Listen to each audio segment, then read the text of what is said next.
Buenas noches, Hola. Mónica. Buenas noches, Fernando. Hola, amigo. Mónica, ya tenemos Congreso y Junta Nacional de Justicia. Ha salido el ministro infiltrado de Odebrecht. Ya se solucionaron los problemas. La economía, me imagino que generará los impactos necesarios y las buenas señales para que lleguen los inversionistas, ¿o no? No lo creo.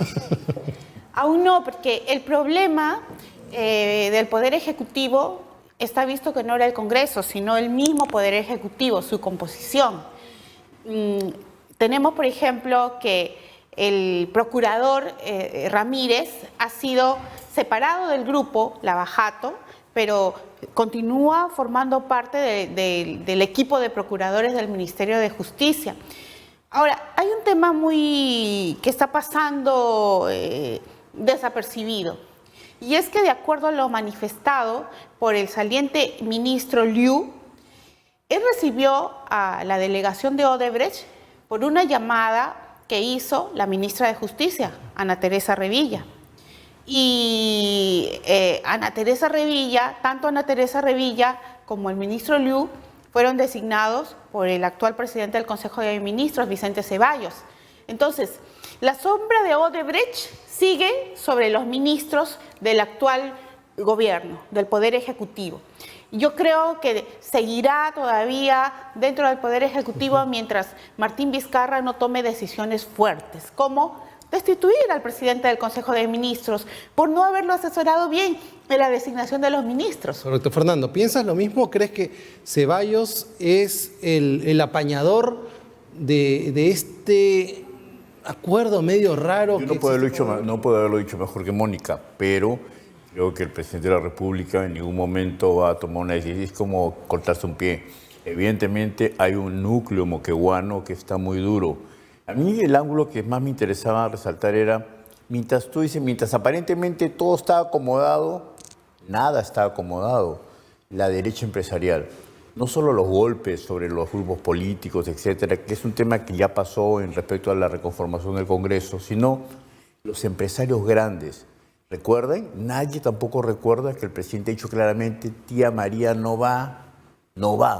Pero aparte de eso, mi chiquilla, hay una serie de proyectos y concesiones ni siquiera están perforando. No va a haber inversión. Un pedazo de nada. Entonces, un año y medio, ¿qué nos espera? pero no solo eso, desde lo grande que son las inversiones mineras y petróleo, hasta lo que yo llamaría, hasta el hecho de vender un terreno de 100 metros cuadrados en Ate Vitarte. Y el otro fenómeno que está ocurriendo es nuestra derecha empresarial aparentemente fuerte, aparentemente con una base bancarizada y financiera hasta internacional, resulta que le tiene miedo a esto que hoy se le llama desde el Estado el poder caviar que existe. Y eso para mí es muy delicado. Hay un organismo que se llama... Pero tú estás queriendo referirte que esta derecha empresarial, como lo has definido, no quiere invertir, no se la quiere jugar. ¿Qué Dos cosas. Primero, no invertir porque no hay escenario de mínimo de seguridad en ese momento. Tú mira, ¿has visto la cantidad de carteles que hay en las ciudades? Se alquila o se vende y nadie vende ni alquila nada. Si estamos hablando de lo pequeño, en una ciudad como la nuestra, en las principales ciudades del país, miren los temas de inversión grande, nadie está moviendo riesgos financieros, porque puede ser que muevas un gran capital para hacer una operación y resulta que de repente alguien te dice no va, te quedas agarrado del crédito y te quedas siguiendo pagando intereses, aunque eso no camine. O sea, los apóstoles de la economía, del libre mercado, en ese momento no estaban arriesgando en el Perú, pero... ¿Y hay responsabilidad del Estado o es simplemente que esta clase empresarial no le interesa? No, yo tengo la impresión de que el Estado, los políticos creen que la vida del país es la vida de este día a día de políticos y Odebrecht y cosas que nos ha afectado tanto, pero la vida del país es más que eso. La vida del país es la vida de tus emprendedores, de la gente en los mercados y la gente en los grandes mercados empresariales. Yo también quería tocar un tema, discúlpame, de costado, que era la OEFA. Tenemos pequeños monstruitos del Estado, no vamos a calificarlos de vizcarristas ni nada, porque creo sería tonto, que resulta que han empezado a tener pasiones encontradas desde funcionarios caviares, ambientalistas, que se han metido al Estado y nadie los mueve. Y resulta que empresas petroleras, no petroleras, que si no... ¿Sabes que en este país, en nuestro país, viene alguien, le hace un hueco a un tubo y resulta que las comunidades mismas lo hacen, ellas mismas se ofrecen a limpiarlo y cuando cobran el dinero... Vamos a profundizar en eso. Mónica, ¿tú crees que es un tema de que el empresariado no quiere tomar iniciativa? ¿Es que el Estado o los representantes del Estado, porque el Estado, no es el señor Vizcarra, representa al Estado con sus ministros, no dan la confianza y efectivamente hay un ingreso de funcionarios con unas ideas progresistas, entre comillas, porque el país no está progresando, y eso está evitando que se haga la inversión? Y al parecer podría eso generarse un pacto tácito en el cual ni la derecha ni la izquierda, pero trabajan juntos. ¿Es cierto? ¿No es cierto? ¿Pasa eso? Sí. ¿O quién es responsable? Yo creo que aquí hay dos tipos de responsabilidades y principalmente de quien debe liderar la inversión en el Perú, ¿no? Y es del Poder Ejecutivo y todo el aparato estatal.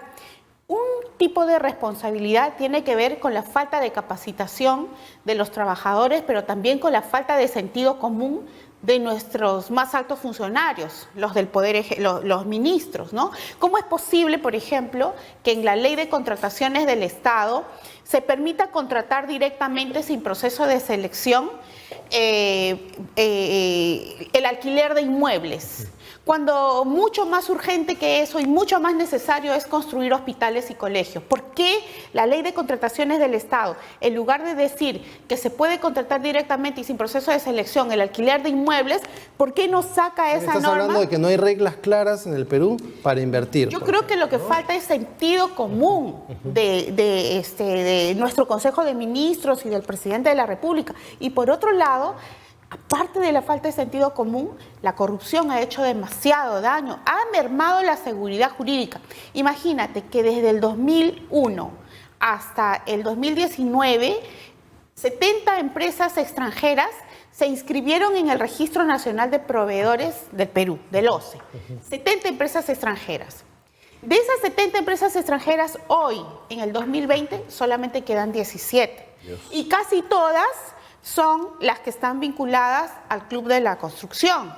Esto quiere decir que se han ido un aproximado 70 menos 17 es 60, 5, ¿no? O sea, sí, más del 70% de las empresas extranjeras se fueron. Se fueron. Y no estamos hablando de cualquier tipo de empresas, estamos hablando de empresas alemanas, de empresas coreanas, de empresas chinas, claro, que no están metidas en este tema. Y que quizás nos hubieran generado menos costos desde el momento en el que hubiera habido mucha más competencia y más oferta para la ejecución de obras. Eso es lo que está pasando, Fernando, y mira, son temas diferentes, pero ¿quién no la ve? ¿Quién no la está viendo en el gobierno? Hay alguien que no... a ver, podemos criticar a Vizcarra y todo, pero yo no creo que Vizcarra quiera la desaceleración de la economía. A ver, es meterse un tiro a los pies, ¿no? Es complicarse la vida. ¿O creen que el presidente está tan complicado que realmente su agenda es salvarse, llegar al 2021, o ver qué pasa después del 2021, de repente quedarse, no lo sé? Pero ¿quién no la ve en el gobierno? O simplemente ni siquiera hay intento de verla. Tengo la impresión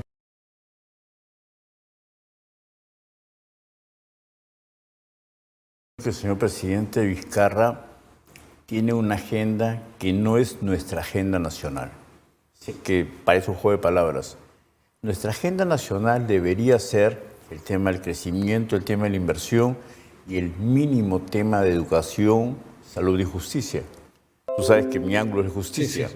Entonces, no es posible que los jueces peruanos... Hay una iniciativa, por ejemplo, el presidente Lecaros, de ni bien se confirmó la Consejo Nacional de Justicia, envió un listado de 80 jueces para destitución.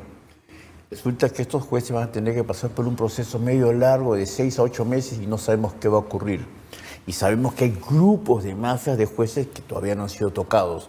Eso, por ejemplo, es un tema de seguridad jurídica. Nadie, yo he visto sentado ni en esta mesa, ni en ninguna otra mesa, otro canal, gente que nos hable si nuestra justicia comercial con los empresarios está funcionando bien o está funcionando mal. Pero además de eso, yo diría, y con esto termino, hay una amenaza constante, una conspiración constante contra el Poder Judicial. El Poder Judicial puede ser para nosotros una serie de rémoras.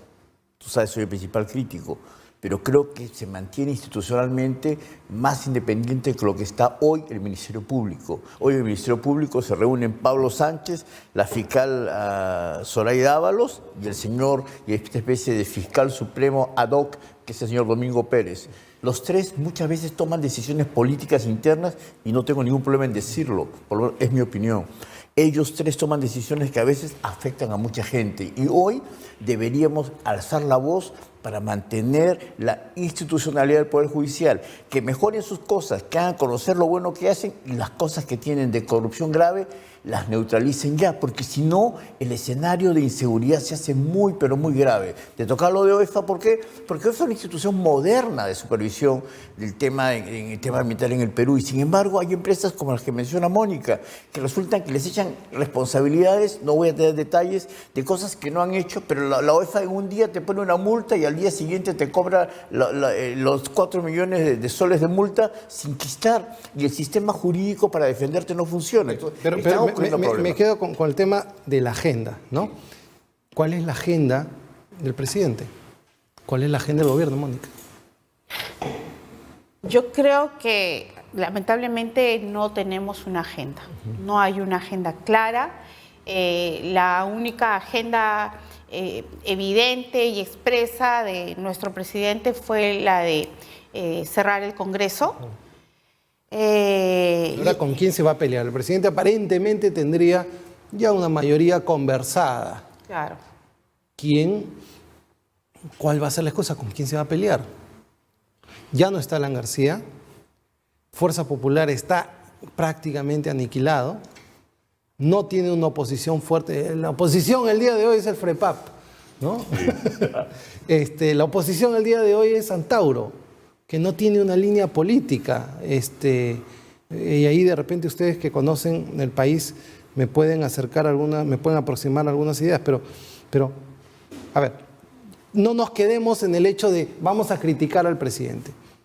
¿Qué agenda debería tomar el gobierno, Mónica, para enrumbar, no perder este año y medio que nos queda de gobierno y entrar al bicentenario con un crecimiento para el país? Yo en el lugar del presidente y si fuera su asesora, le recomendaría en primer lugar cambiar ministros. Ya hemos dicho que hay muchos que están contaminados por el tema de Odebrecht. Y en segundo lugar, cambiar funcionarios de organismos tan importantes como el del OCE, el Organismo Supervisor de Contrataciones del Estado. Además, liberarse de los asesores que fueron al mismo tiempo asesores de las empresas del Club de la Construcción. En este año no podrá hacer mucho, pero yo creo que podría ponerse de acuerdo, ya no atacar a los partidos políticos grandes y que lamentablemente no están en el Congreso, dejar que la democracia se fortalezca y que la democracia interna en los partidos también se robustezca, pero creo que tiene que ponerse de acuerdo con el actual Congreso para que finalmente se promulguen las normas que son necesarias, por ejemplo, en materia de seguridad pública, de seguridad ciudadana, y para lo cual el Partido Aprisa trabajó enormemente en el anterior Congreso. Tenemos, por ejemplo, la ley que está esperando la aprobación final del Congreso de la República, la ley que evita que se sancione penalmente a quien ejerce el derecho de defensa con las armas que sean necesarias, ¿no? Y del mismo modo que despenaliza a los miembros de la Policía Nacional del Perú, por ejemplo, si es que tienen que utilizar el arma reglamentaria para defender a los ciudadanos. Hay una cantidad enorme de normas sobre seguridad, de proyectos de ley sobre seguridad ciudadana que tuvieron la primera votación, que fueron propuestas por el Partido Aprista y que el presidente Vizcarra, liberándose de cualquier animadversión que pueda tener por los partidos políticos, las retome junto con el Congreso de la República y trabajen así en pro de la seguridad ciudadana en este año que queda. Correcto. Fernando, ¿cuál es la agenda que le dejas al gobierno? ¿Cómo le proponemos algo para salir de esta situación? Estamos entrando al bicentenario, no se avisora nada, no se hicieron los hospitales, no se hicieron los colegios, no llegó la inversión. acabas de mencionarnos los grandes proyectos, a pesar de que algunos lo están ayudando y dicen, no, sí, va a llegar acá este proyecto, va a llegar este proyecto, pero lo vemos al presidente ni siquiera poniendo piedras, se está inaugurando planos. Sí. Hay una cosa que pasa en el Perú y hay que decirlo fuerte, es que incluso los presidentes corruptos públicamente hoy al 2020 son personas que han dejado en alguna parte de la cosa de la política pública algún tipo de legado. Es decir, lo querramos o no, hay cosas de Estado, o sea, no somos tan primitivos. Por lo tanto, creo yo que el presidente Vizcarra debe distinguir entre sus problemas personales. En año y medio, ¿qué puede dejar? Yo creo que de todas maneras la reforma política y judicial son dos ejes importantes. De hecho, mientras cuanto menos caviarizada estén esos dos ejes, creo que va a ser importante. La reforma judicial, el presidente ya no tiene competencia. Tengo la impresión de que es un legado, me refiero al tema consensual con las fuerzas políticas. Yo no me arriesgo a decir que FEPAP y el equipo de Antauro Humala van a hacer papelones políticos. Tengo entendido que están que preparan, que hablan con personas de políticas públicas y están entrenando a su gente a 1000 por hora. Pero ese es el tema, no están entrenando a su gente cuando ya han sido electos, nos queda año y medio, hay un Congreso en Perú, eso pasó, bastante inexperto. Sí. Así es. Y estamos realmente, yo siento a las bancadas, con el respeto que le tengo a todas las fuerzas políticas, pero no creo que ninguna bancada tenga definido una agenda política para el desarrollo del Perú. Bueno, sí. Esa es una gran preocupación. No la tiene definida y el presidente, a pesar de todas las cosas que le achacan, no toma una visión de Estado todavía. Por una palabra sencilla, Miguel, un hombre que ya pasa una edad determinada y hace política también piensa en el legado. Y ojalá que el presidente Vizcarra piense más allá de sus intereses y su crisis personal. Ojalá que piense en el legado. Que elija una o dos cosas. Gracias, Fernando. Mónica, ¿quieres acotar algo más adicional? No, yo creo que el presidente Vizcarra en este poco tiempo que le queda y el Congreso deben retomar las normas sobre seguridad ciudadana, como ya lo dije, que es uno de los principales problemas del país y que están solamente a la espera de la última aprobación en el Congreso de la República. Y es importante porque creo que acá coincidimos los tres en la importancia de los partidos políticos, las instituciones que son los partidos políticos y que esta es la gran oportunidad que tienen de poner la agenda. Si el gobierno no la tiene, ahí está el legislativo, que es un poder del Estado. Y que varios empiecen a rehacerse también. Los que quedaron golpeados tienen que rehacerse sí o sí. Mira lo que está. Si no, el escenario va a ser peor. ¿Por qué golpeado si la miras a Mónica? No, ella no la vio. Obviamente, los partidos políticos son instituciones que necesitamos urgentemente. Lo bueno de las crisis o lo bueno de caer en un hoyo es que en algún momento se llega hasta el final de ese hoyo. Más abajo no hay. Y en ese momento es cuando se empieza a resurgir. Y yo creo que va a ser el caso del Partido Aprista Perú. Yo también lo creo, al igual que esperamos que esa derecha empresarial ya deje de soñar con tonterías y se convierta en derecha política y no siente que una que otra humillación o una u otra torpeza les impida ser orgánicos. Una derecha política como Rafael López Aliaga, tu amigo. Sí, Rafael López Aliaga ha tenido un golpe fuertísimo, pero ese señor no es ningún idiota y creo yo que va a reconstituirse. No sé si su logo, su nombre, su color, esa es otra historia que no me compete, pero que ideas existen en el país y peruanos con ideas las hay. Correcto, muchísimas gracias, Fernando, muchísimas gracias, Mónica.